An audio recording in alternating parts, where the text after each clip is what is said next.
Hi! Welcome to Now TV. I didn't turn the light on because I've been in court all day and outside in the sun.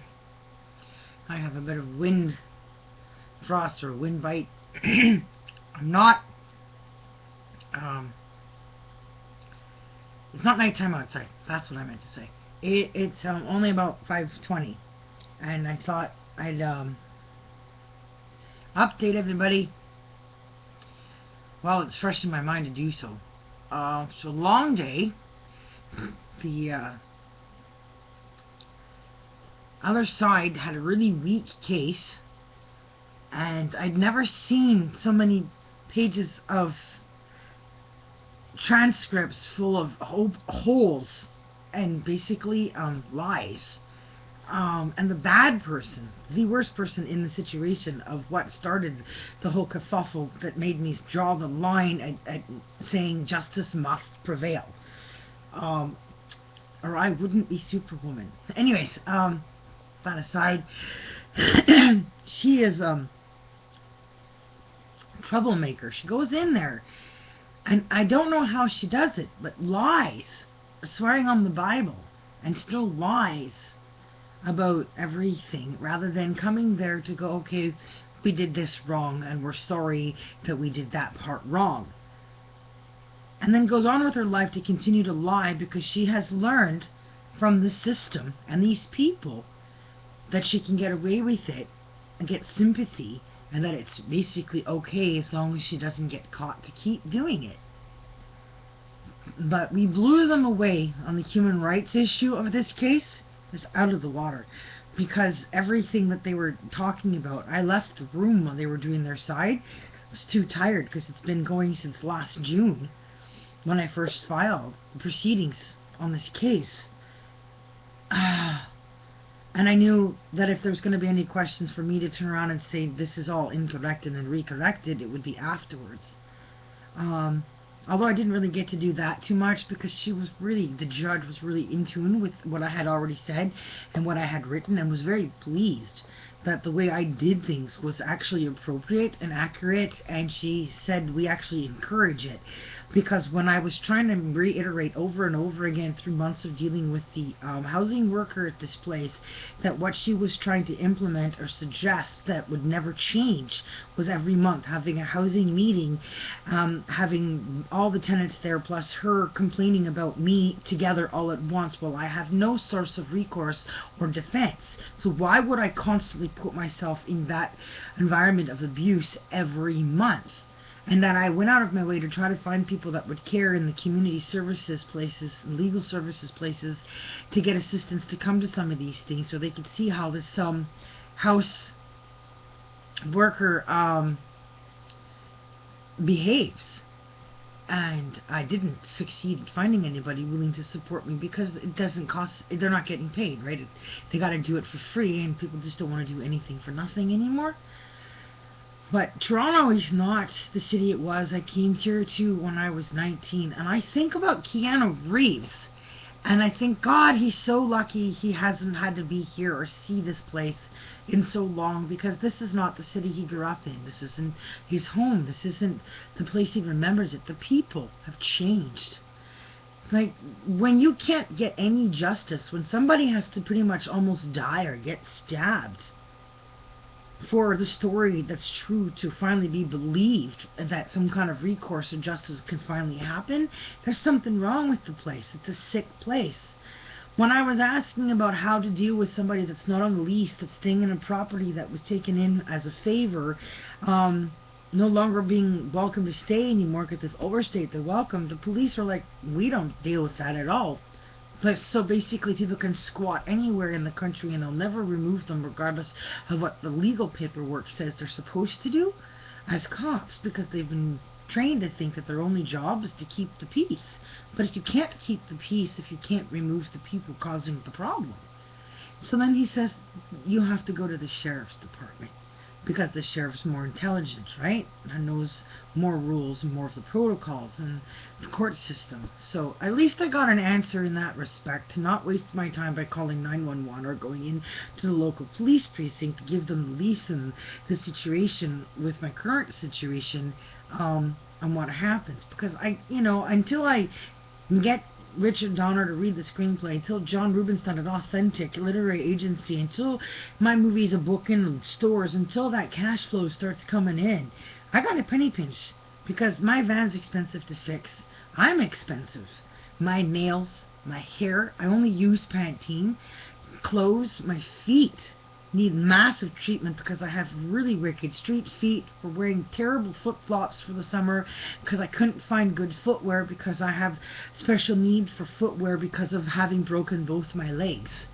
And then growing up with that changing bones, I have different lengths in my legs, so it matters to my heels in the form of my foot. So it's dreadfully bad. They have to go for treatment constantly. They have corns and bumps, and it's just painful to walk. So I'm expensive overall for everything. My teeth, I haven't even dealt with any of that. That's another bill. And then my teenager, my oldest daughter, she hasn't got her bass clarinet yet. That's a $2,500 instrument. Plus I wanted to give her her own tab for high school graduation, to help her with whatever she wants to do. She hires and fires the idea of pursuing in mom's footsteps of writing and acting and law enforcement. But maybe if she got some of these things, she might change her mind and go back to, okay, my mom really loves me, she's really cool, I've got expensive stuff and my friends don't, and they're all the same age as me. So overall, I didn't get to say everything I wanted to say, but the judge got a pretty good grasp at how accurate that I had gone to the correct extent at every way possible, at every level throughout the months that I was living at this place, and these harassment issues were going on until it led up to the physical assault, and including the maintenance, removing the mouse from the house, the terrible furniture, and no heat, and so on and so forth. She could go home and review the notes and the videos at her leisure, and then send a written reply to both sides. She could award me the full amount on the human rights complaint side, because we blew them out of the water, because their case was so weak, full of holes, and just outright lies. And she had pretty much nailed that reality, that I clearly had given overwhelming evidence that I was telling the truth. Amount of photographs that I gave her, and all the different things going on, and the current state that the house is still in, the filthy floors and how long they go unwashed. Incredible. This is not normal clean, and they were trying to make out that I was going overboard by cleaning stuff that's never been cleaned since the house got built in 1990. Crud this thick on the railings. Dirt that looks like fur. And I took Tilex bleach before washing with soap and water, or you'd just be spreading the germs around, and the tenant's freaking out.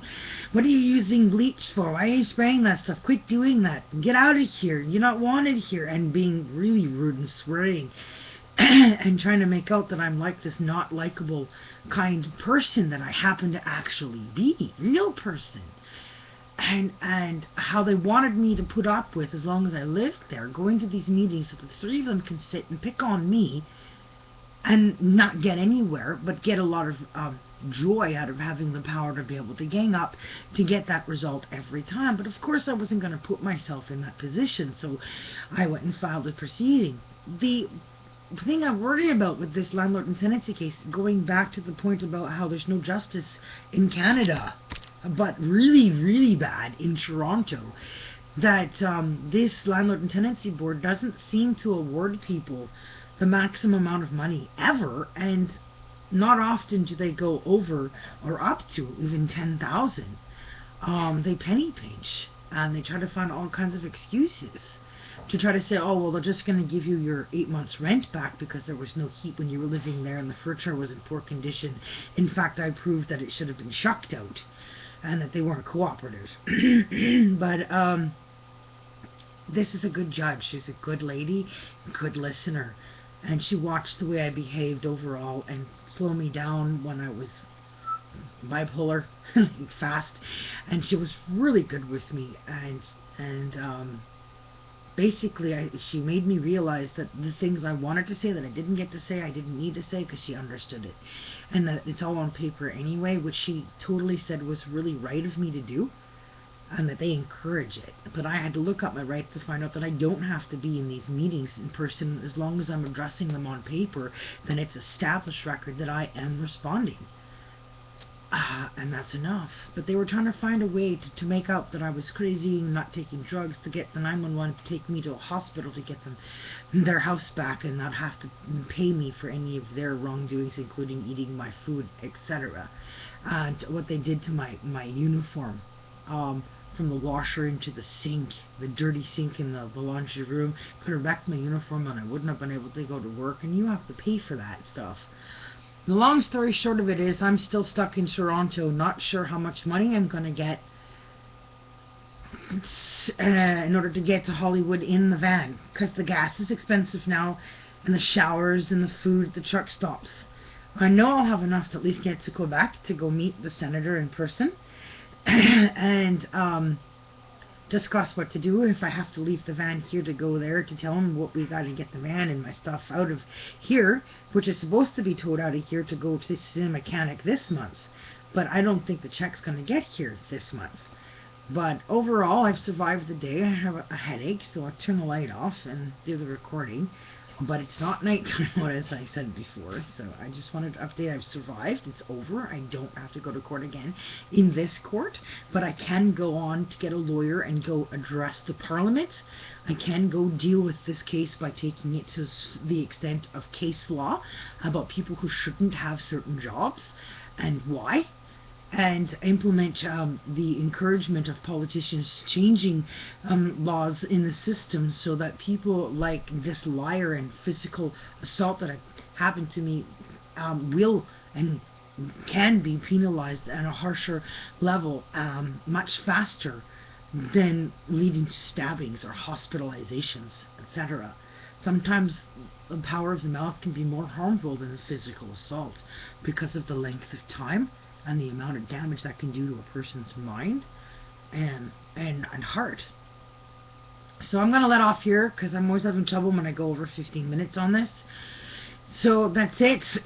All I can do now is wait and hope that she decides that I deserve a certain amount so I can get out of here and move forward from here, rather than me sitting there praying and hoping that enough of the right people watch these videos and say, hey, I can help you by doing something that will render the results of Tomelling